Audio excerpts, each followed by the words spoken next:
khairu awqatika wa afdaluhu wa aqrabuhu ila Allah ta'ala waqtun tashhadu fihi faqraka ila Allah ta'ala wa ginahu anka wa waqtun turaddu ila aslik bi an iftaqarta aw maridta aw uhinta fatashhadu fihi dillatak wa izzallah ta'ala. Sebaik-baik waktu engkau, seabdal-abdal waktu engkau, sepaling dekat waktu engkau itu kepada Allah, waktu di mana engkau bisa menyaksikan kefakiran diri engkau itu kepada Allah dan terkayanya Allah daripada engkau.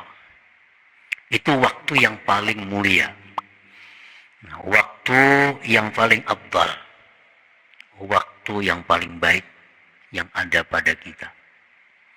Jadi bukan pada waktu sembahyang, waktu yang paling baik itu bukan waktu kita membaca Quran, bukan waktu kita membaca salawat, bukan waktu kita menuntut ilmu, tetapi waktu yang paling baik bagi kita itu adalah waktu di mana kita melihat diri kita ini berhajat kepada Allah. Waktu di mana kita melihat, menyaksikan, merasakan bahwa kita ini perlu berhajat kepada Allah dan Allah itu kada perlu kepada kita. Nah, itu waktu yang paling baik bagi seseorang. Nah, para muhibbin rahimakumullah, dan waktu di mana engkau dikembalikan kepada asal engkau, dengan bahwa engkau menjadi fakir yang dulunya kaya, au marita atau engkau sakit yang dulunya sihat, au uhinta atau engkau dihinakan dulunya dimuliakan, maka engkau menyaksikan pada waktu itu kehinaan engkau dan kemuliaan Allah Subhanahu wa ta'ala. Nah, jadi ini waktu yang paling dekat kita kepada Allah, waktu itu. Para muhibbin rahimakumullah. Jadi di sini ada dua.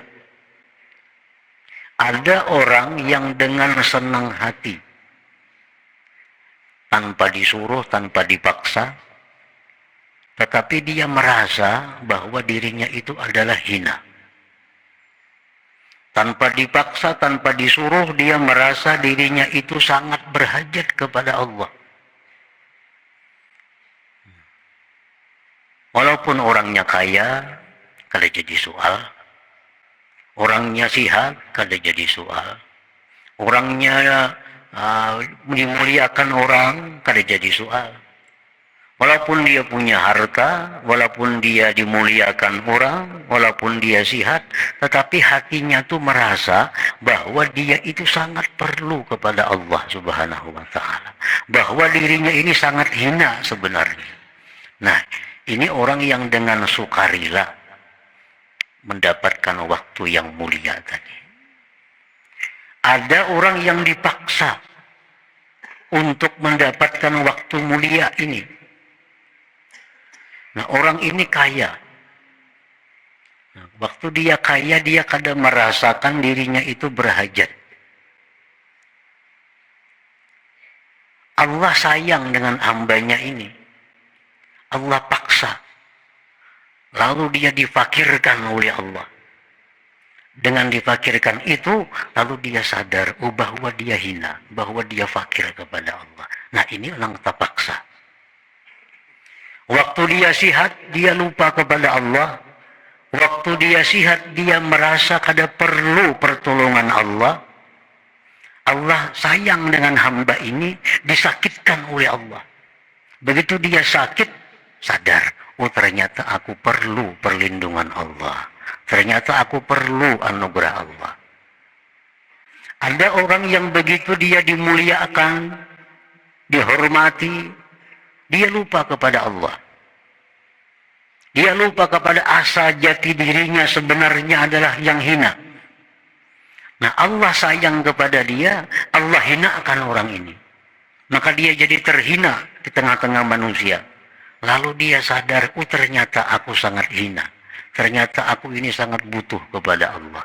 Nah, ini orang yang secara terpaksa untuk kembali kepada asalnya. Nah, para muhibbin rahimakumullah. Jadi Allah subhanahu wa ta'ala ada dua jenis mempunyai kekasihnya. Ada kekasih Allah yang dengan senang hatinya, dengan rela hatinya mengakui kefakirannya kepada Allah. Ada hamba Allah yang dengan sukarela dia mengakui kehinaan jati dirinya. Nah, ini kekasih Allah yang nomor satu.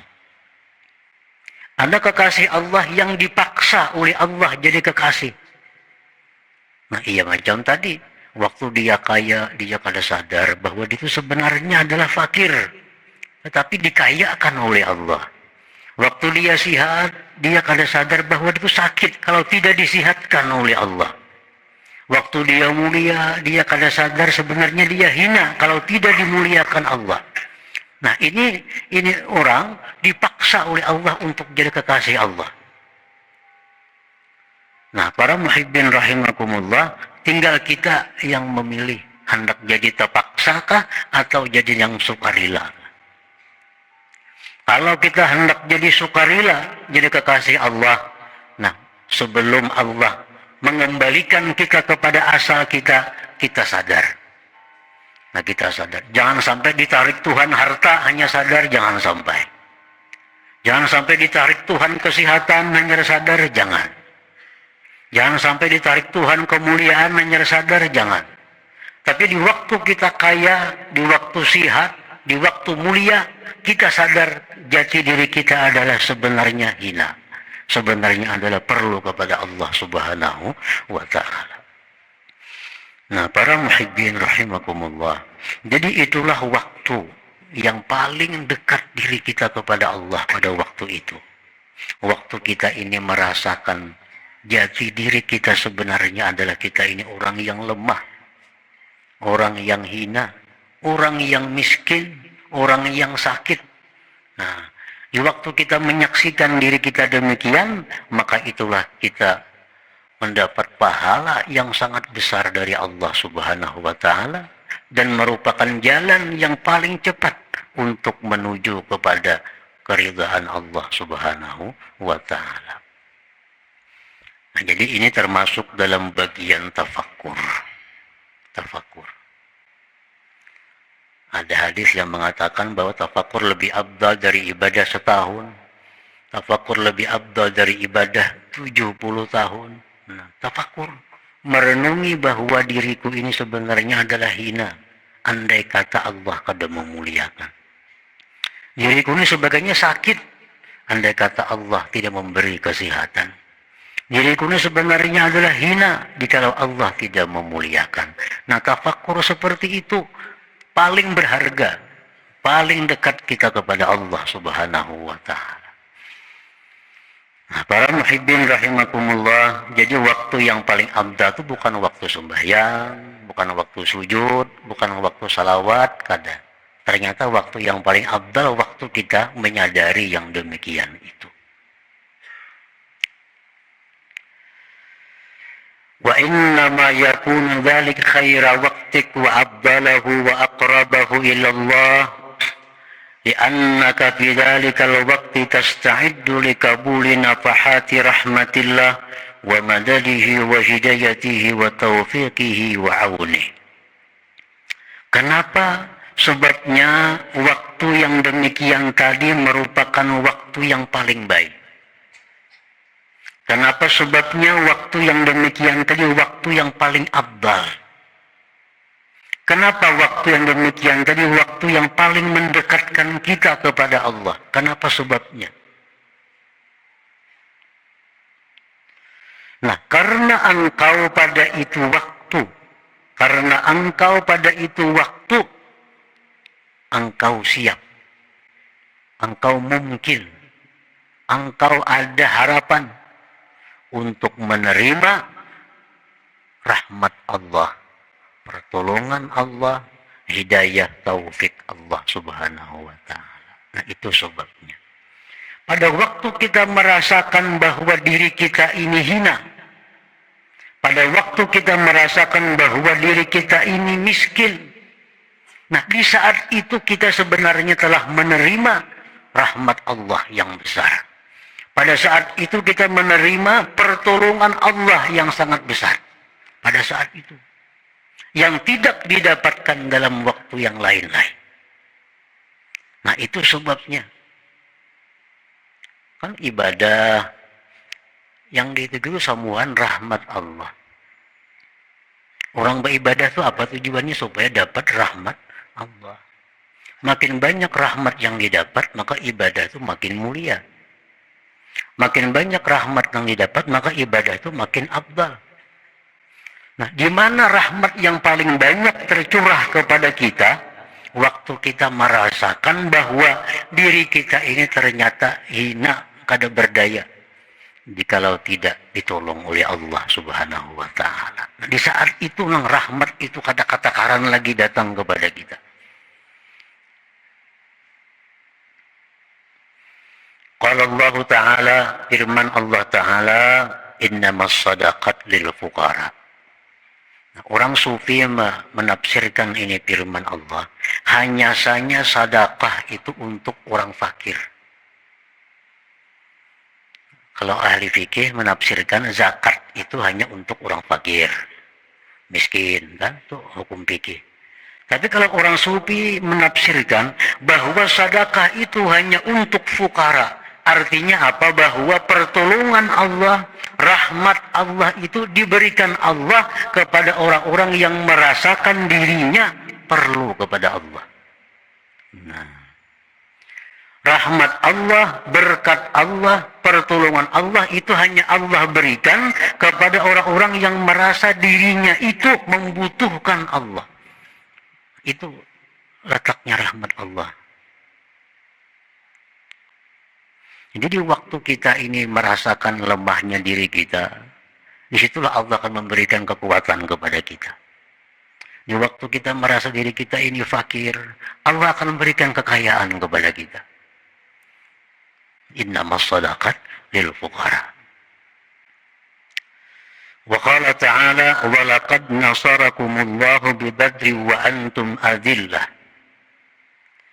Firman Allah, sungguh Allah telah menolong kalian di waktu perang Badar, padahal kamu waktu itu hina.